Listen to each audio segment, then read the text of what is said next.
Hello friends, आज हम इस वीडियो में वैदिक सभ्यता से संबंधित 41 प्रश्नों को हल करेंगे। तो चलिए शुरू करते हैं क्वेश्चन नंबर 1 से। पहला प्रश्न है, सूची 1 को सूची 2 से मिलाना है। इधर वेद दिया हुआ है, ठीक है। इधर क्या दिया है, उसका वर्णन दिया हुआ है कि कौन सा वेद का वर्णन किस में देखने को मिलता है, ठीक है। तो पहला है अथर्ववेद। तो इसमें बात करें कि इसमें ये कहाँ देखने को मिलेगा, अथर्ववेद में क्या मिलेगा हमें। तो देखा जाए इसमें तो ये मिलेगा आपको औषधियों से संबंधित अथर्ववेद, ठीक है। इसके बाद है ऋग्वेद। ऋग्वेद देखने को मिलेगा आपका इसमें ईश्वर की महिमा, ठीक है। यजुर्वेद देखने को मिलेगा आपको बलिदान विधि, ठीक है। और एक है सामवेद, जो कि बची हमारा ऑप्शन नंबर सामवेद, जो संगीत से संबंधित होगा। देखिए ऑप्शन कहाँ देखने को मिल रहा है, ऑप्शन नंबर बी, है ना। चलिए आगे देखते हैं। अथर्ववेद में ध्यान रखिएगा, एक चीज़ और भी देखने को मिलता है, वो ना जादू टोना वाला जो चीज़ होता है वो सब आपको अथर्ववेद में देखने को मिलेगा, ठीक है। चलिए आगे देखते हैं, पुराणों की संख्या कितनी है। पुराणों की संख्या कितनी है, तो हम सभी को पता है कितना होता है, 18, ठीक है। पुराणों की संख्या कितना है, 18 है। यज्ञ संबंधी विधि विधानों को ज्ञान होता है। यज्ञ संबंधी विधि विधानों का ज्ञान होता है किससे ज्ञान होता है, ऋग्वेद से, सामवेद से, ब्राह्मण ग्रंथों से या यजुर्वेद से। तो बहुत से कॉमन सा क्वेश्चन है, यजुर्वेद से हो जाएगा इसका सही आंसर, ऑप्शन नंबर डी, ठीक है। 4 नंबर क्वेश्चन है, आध्यात्मिक ज्ञान के विषय में नचिकेता और यम का संवाद किस उपनिषद में वर्णित है। तो इसका सही आंसर जो होगा वो होगा कठोपनिषद में, ठीक है। आगे है 5वां नंबर, पुरुष मेध का उल्लेख किस ग्रंथ में हुआ है। बताना है आपको कि पुरुष मेध का उल्लेख किस ग्रंथ में हुआ है। 5 का हो जाएगा option number C, Shatapatha Brahmana में, ठीक है ना। चलिए आगे देखते हैं, वैदिक काल में किस पशु को अघन्य माना गया है, ठीक है। वैदिक काल में किस पशु को अघन्य माना गया है, बैल, भेड़, गाय या हाथी। इसका सही आंसर हो जाएगा ऑप्शन नंबर सी, ठीक है, गाय। ध्यान रखिएगा, अघन्य का मतलब होता है किसी भी परिस्थिति में किसी उसे ना मारा जाए। तो हम जानते हैं कि वैदिक काल में, है ना, इसे हम लोग गाय को क्या कहा गया है, अघन्य कहा गया है, जिससे किसी भी परिस्थिति में ना मारा जाए, ठीक है। चलिए आगे देखा जाए 7वां नंबर क्वेश्चन में, सत्यमेव जयते शब्द कहाँ से लिया गया है ना। तो ये कहाँ से लिया गया है, ऑप्शन नंबर डी, मुंडको उपनिषद से लिया गया है, ठीक। चलिए देखते हैं 8वां नंबर क्वेश्चन, किस वैदिक साहित्य में मोक्ष का उल्लेख मिलता है। मोक्ष जो है वो किस साहित्य में आपको देखने को मिलेगा, ऋग्वेद, पार्वती संहिताएं, ब्राह्मण या उपनिषद। तो इसका सही आंसर हो जाएगा ऑप्शन नंबर डी, उपनिषद में, ठीक है। 9 नंबर क्वेश्चन है, आरंभिक वैदिक काल में वर्ण व्यवस्था किस पर आधारित थी। आरंभिक वैदिक काल में वर्ण व्यवस्था किस पर आधारित थी, शिक्षा पर, जन्म पर, व्यवसाय पर या प्रतिभा पर। तो इसका जो आंसर देखने को मिलेगा वो है व्यवसाय पर। आरंभिक वैदिक काल में वर्ण व्यवस्था जो है वो व्यवसाय पर आधारित थी, ठीक है। वैसे कितने वर्ण हैं अभी बता सकते हैं, कमेंट करके बताइए मुझे कि अभी कितने वर्ण हैं, कितने वर्ण में बांटा गया था। चलिए आगे देखते हैं, वेद शब्द का क्या अर्थ है, ज्ञान, बुद्धिमत्ता, कुशलता या शक्ति, है ना। तो बहुत ही कॉमन सा क्वेश्चन है ये। वेद का अर्थ क्या होता है, ज्ञान, ठीक है ना। वेद का मतलब क्या होता है, ज्ञान होता है। चलिए आगे देखते हैं 11 नंबर क्वेश्चन, वैदिक कर्मकांड में होता का संबंध है। वैदिक कर्मकांड में होता का संबंध क्या है, किससे है, ऋग्वेद से, यजुर्वेद से, सामवेद से या फिर अथर्ववेद से। जिसका जो सही आंसर होगा वो होगा ऑप्शन नंबर ए, बिल्कुल सही होगा, ऋग्वेद, ठीक है। चलिए आगे देखते हैं, आर्य सभ्यता में मनुष्य के जीवन की आयु के आरोहिक क्रमानुसार निम्नलिखित चरणों में से कौन सा विकल्प सही है। आर्य सभ्यता में बताना है कि जो मनुष्य का जो जीवन की जो आयु थी को उसको किसमें से जाना है, आरोही क्रम में, इसे कौन सा होगा, ब्रह्मचर्य था, गृहस्थ था, वनप्रस्थ था, संन्यास था, है ना। तो इस तरह का क्रम बताना आपका। तो इसका जो सही क्रम होगा वो क्रम पहला ही वाला सही होगा, ठीक है। ब्रह्मचर्य होगा, उसके बाद गृहस्थ होगा, उसके बाद फिर क्या होगा, वनप्रस्थ, फिर ये संन्यास होगा, ठीक है। अगर इन्हें देखा जाए, अगर बांटना चाहें तो आप बांट सकते हैं। जैसे ब्रह्मचारी है तो जो ब्रह्मचर्य की जो अवस्था माना गया है आरंभिक अवस्था से लेकर के 25 तक, ठीक है। 0 से मान सकते हैं आप 25, ठीक है। गृहस्थ के लिए बात करें, गृहस्थ वाला जो है वो माना जाता है 25 से लेकर के 50 तक, ठीक है। वानप्रस्थ जो है वो माना जाता है 50 से लेकर के 75 तक, और जो संन्यास का जो माना जाता है वो 75 से लेकर के 100 तक। ये क्रम में ध्यान रखिएगा। पूछ लिया जाता है कभी कभी कि वानप्रस्थ का जो एज है वो कितना माना गया है, तो वानप्रस्थ का कह सकते हैं 50 से 75, गृहस्थ का 25 से 50, और जो ब्रह्मचारी का 0 से 25, ठीक है। चलिए आगे बढ़ते हैं क्वेश्चन नंबर 13 की तरफ। वैदिक युग में राजा अपनी जनता से जो कर वसूल करते थे उसे क्या कहते थे? वैदिक युग में राजा अपनी जनता से जो कर वसूल करते थे उसे क्या कहते थे? बलि कहते थे, विद्य कहते थे, या वर्मन कहते थे, या कर कहते थे? तो अब देखेंगे इसका जो सही आंसर होगा वो होगा बलि। क्या कहते थे? बलि कहते थे। ऑप्शन नंबर ए इसका सही होगा। 14 नंबर देखें, वैदिक देवता इंद्र के विषय में निम्नलिखित कथनों पर विचार कीजिए तथा नीचे दिए गए कूट से सही उत्तर चुनिए। वैदिक इंद्र देवता के विषय में निम्नलिखित कथनों पर विचार कीजिए और नीचे दिए गए कूट की सही उत्तर चुनिए। पहला दिया गया है झंझावत के देवता थे। दूसरा पूछा गया वर्षा के देवता थे। यहाँ पर अगला है पापियों को दंड देते थे, और चौथा नंबर दिया हुआ है नैतिक व्यवस्था के संरक्षक थे। तो आप इसका जो आंसर देखेंगे उसमें आपका आंसर नंबर होगा ऑप्शन डी, जो 1 और 3 सही है, यानी कि झंझावत के देवता थे और साथ ही साथ वर्षा के देवता थे, ठीक है। तो ये 2 सही होगा, पहला और तीसरा, ठीक है। चलिए क्वेश्चन नंबर चलते हैं 15 की तरफ। ये रहा 15 नंबर क्वेश्चन। निम्नलिखित में से किन 3 वेदों को संयुक्त रूप से वेद त्रयी कहा गया है? ठीक है, निम्नलिखित में से किन 3 वेदों को संयुक्त रूप से वेद त्रयी कहा गया है? ठीक है, तो इसका जो संयुक्त रूप से कहा गया है उसको ऋग्वेद को, सामवेद को और अथर्ववेद को, यानी कि यजुर्वेद को, ठीक है। तो इसका जो सही आंसर हो जाएगा वो होगा ऑप्शन नंबर सी सही हो जाएगा, ठीक है। ध्यान रखिएगा, ऋग्वेद, सामवेद और यजुर्वेद तीनों को संयुक्त रूप को हम क्या कहते हैं? वेद त्रयी कहते हैं। आगे है 16 नंबर क्वेश्चन। वैदिक आर्यों का प्रमुख भोजन क्या था? वैदिक जो आर्य थे उनका प्रमुख रूप से भोजन क्या था? जौ चावल था, दूध और उसके उत्पाद थे, या चावल और दालें थी, सब्जियां और फल थे? क्या थे? तो इसका सही आंसर होगा दूध और उसके उत्पाद। वैदिक आर्यों की जो प्रमुख भोजन थी वो क्या था? दूध था और इसके जो इससे बनने जो पदार्थ उत्पाद होते थे, जैसे दही, माठा वगैरह, है ना। चलिए आगे देखते हैं 17 नंबर क्वेश्चन। सबसे प्राचीन वेद कौन सा है? यजुर्वेद, सामवेद, ऋग्वेद, अथर्ववेद? तो ये कॉमन क्वेश्चन हो गया। इसका सही आंसर क्या होगा? Option number B Rigveda. क्लासिकीय संस्कृत में आर्य शब्द का क्या अर्थ है? क्लासिकीय संस्कृत में आर्य शब्द का क्या अर्थ है? आर्य का शब्द का अर्थ बताना है आपको कि क्या होगा। ईश्वर विश्वासी, एक वंशानुगत जाति, किसी विशेष धर्म में विश्वास रखने वाला व्यक्ति, एक उत्तम व्यक्ति। तो इसका जो सही आंसर होगा वो होगा एक उत्तम व्यक्ति। आर्य शब्द का क्या अर्थ है? एक उत्तम व्यक्ति, ठीक है। चलिए आगे देखते हैं 19 नंबर क्वेश्चन में पूछा गया है आपको, इधर वैदिक नदियाँ दी गई हैं और इधर आधुनिक नाम दिया गया है, ठीक है। वैदिक नदियाँ ये हैं और इधर दिया हुआ हमारा आधुनिक नाम क्या है वो मैच करनी है, मिलान करनी है आपको, ठीक है। तो चलिए शुरू करते हैं मिलाना। तो सबसे पहला है कुंभा। क्या है? कुंभा। तो अब देखेंगे कुंभा का जो सही होगा वो होगा काबुल। ये काबुल से संबंधित है, ठीक है। इसके बाद है पारुष्णी। तो इसको देखेंगे आप, ये रावी से संबंधित है।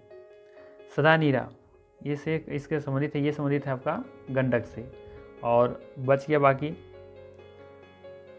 सतुद्री, ये सतलज से संबंधित है, ठीक है। यानी कह सकते हैं आधुनिक नाम अभी सतलज है, इसका पूरा नाम क्या था? सतुद्री था।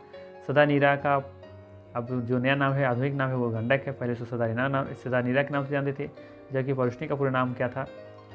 नया नाम अब पारुरावी हो चुका है, इसका पुराना नाम पारुष्णी था, जबकि काबुल का पुराना नाम क्या था? कुंभा था, ठीक है।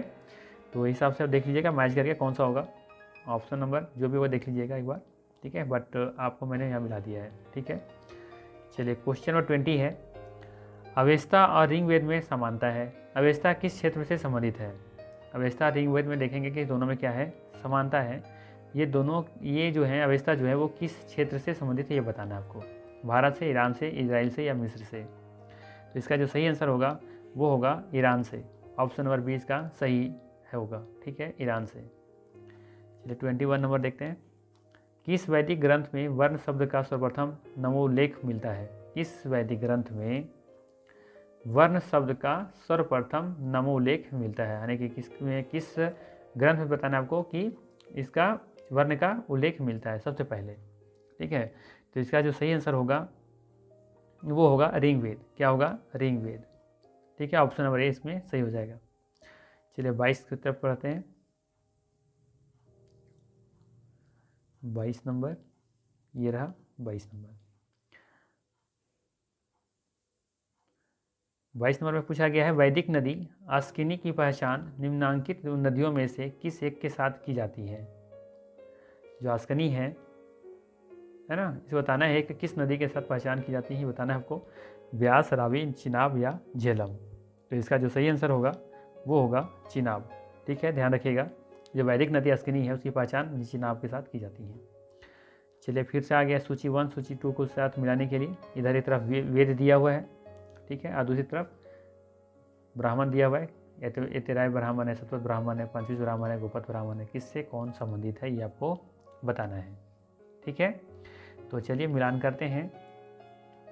तो सबसे पहला हमारा है ऋग्वेद। क्या है?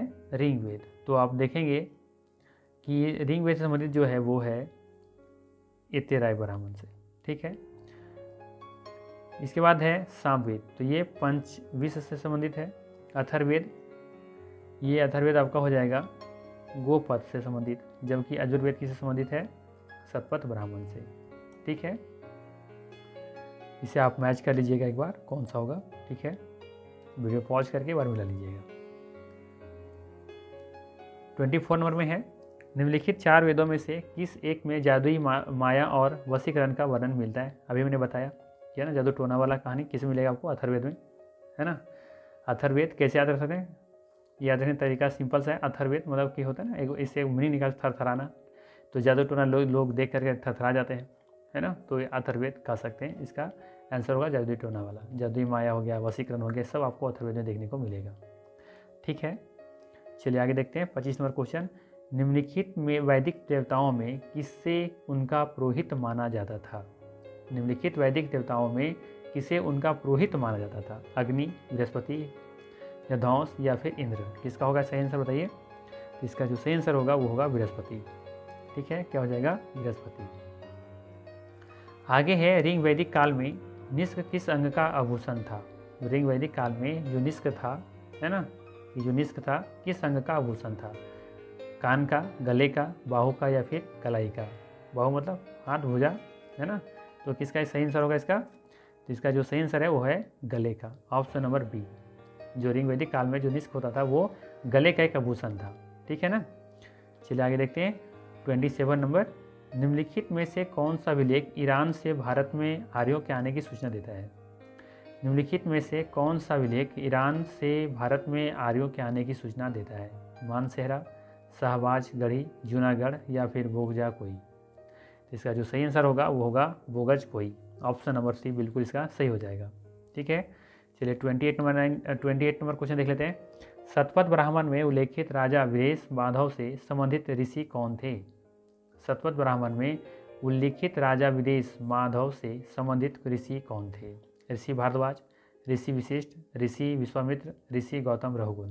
तो इसका जो सही आंसर होगा वो होगा ऑप्शन नंबर डी, ऋषि गौतम रघुगुण।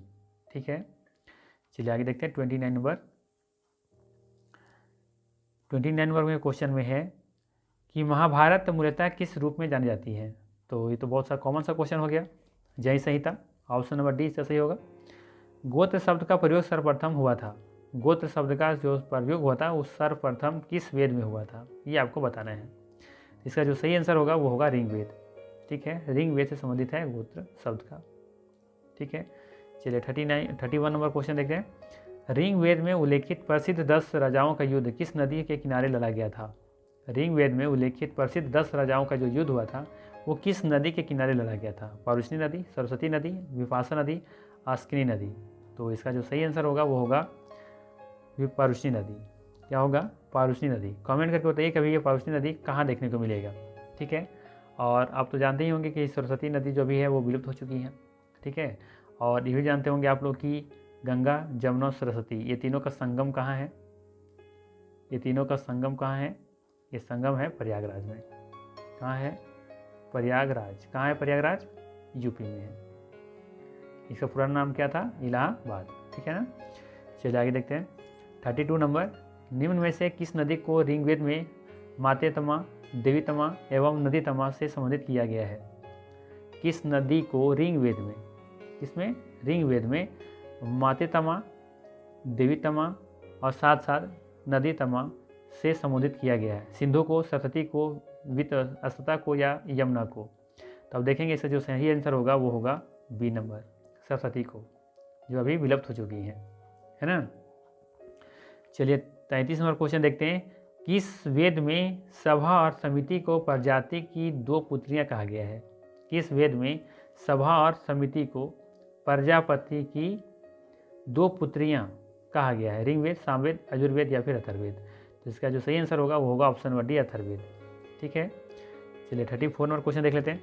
आयुर्वेद अर्थात जीवन का विज्ञान, आयुर्वेद का क्या अर्थ होता है? जीवन का विज्ञान होता है, का उल्लेख सर्वप्रथम कहाँ मिलता है? आरण्यक में, सामवेद में, यजुर्वेद में या फिर अथर्ववेद में? तो नाम से ही पता चल रहा है कहाँ मिलेगा देखने को, अथर्ववेद में। ठीक है। 34 का डी। चलिए 35 नंबर क्वेश्चन देख लेते हैं। वैदिक युग में प्रचलित लोकप्रिय शासन प्रणाली थी, कौन सा थी? निरंकुश थी, प्रजातंत्र थी, गणतंत्र थी या वंश परंपरागत राजतंत्र थी? तो इसका सही आंसर क्या होगा? ऑप्शन नंबर डी, वंश परंपरागत राजतंत्र थी पहले, है ना। ऋग्वेद में सर्वाधिक संख्या में मंत्र संबंधित है, किससे? अग्नि से, वरुण से, विष्णु से या फिर यम से? तो इसका जो सही आंसर होगा वो होगा अग्नि से, ऑप्शन नंबर ए इसका बिल्कुल सही हो जाएगा। ठीक है। 37 नंबर क्वेश्चन है। निम्नलिखित में से पूर्व वैदिक कार्यों का सर्वाधिक लोकप्रिय देवता कौन था? निम्नलिखित में से पूर्व वैदिक कार्यों का सर्वाधिक लोकप्रिय देवता कौन था? वरुण, विष्णु, रुद्र या इंद्र? तो इसका जो सही आंसर होगा वो होगा ऑप्शन नंबर डी, इंद्र। क्या हो जाएगा? इंद्र हो जाएगा। ठीक है। चलिए 38 नंबर देखते हैं। 800 ईसा पूर्व से 600 ईसा पूर्व का काल किस युग से जुड़ा हुआ है? ब्राह्मण युग से, विष्णु युग से, रामायण युग से या फिर महाभारत युग से? तो इसका सही जो आंसर होगा कौन सा होगा? ब्राह्मण युग से, ऑप्शन नंबर इसका बिल्कुल सही होगा। ठीक है। ऋग्वेद की मूल लिपि क्या थी? इसे जो लिपि का जो प्रयोग किया गया था वो मूल रूप से कौन सा लिपि थी? देवनागरी थी, खरोष्टी थी, पाली थी या फिर ब्राह्मी लिपि थी? इसका सही आंसर होगा ब्राह्मी लिपि, ऑप्शन नंबर डी इसका सही आंसर है। ठीक है। चलिए 40 नंबर क्वेश्चन देखते हैं। गायत्री मंत्र के नाम से प्रसिद्ध मंत्र सर्वप्रथम किस ग्रंथ में देखने को मिलेगा या मिलता है? भगवद गीता में, अथर्ववेद में, ऋग्वेद में या मनुस्मृति में? तो सभी को पता है हम लोग को कि इसका आंसर क्या होगा, ऑप्शन नंबर डी ऋग्वेद हो जाएगा इसका सही आंसर।